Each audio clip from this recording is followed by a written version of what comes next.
அரசு உத்தரவை மதிக்காத அரசு ஊழியர் நடவடிக்கை எடுக்குமா மாவட்ட நிர்வாகம்?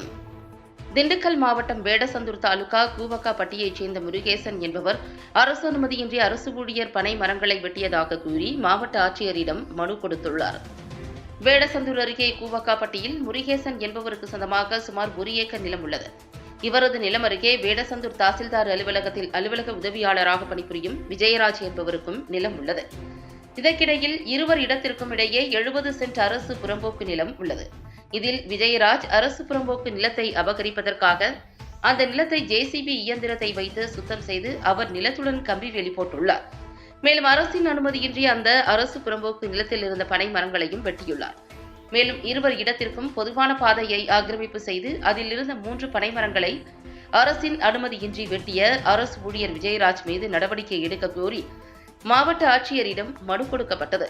அழிந்து வரும் பனை மரங்களை காப்பதற்காக அரசு கடந்த செப்டம்பர் மாதம் 2023 வருடம் 23ஆம் தேதி சட்டசபையில் 110 விதியின் கீழ் பனை மரங்களை வெட்டக்கூடாது, அவ்வாறு வெட்டினாலோ மரங்களை சேதப்படுத்தினாலோ அவர்களுக்கு 2 வருட சிறை தண்டனை விதிக்கப்படும் என மதுரை உயர்நீதிமன்றம் உத்தரவிட்டுள்ளது.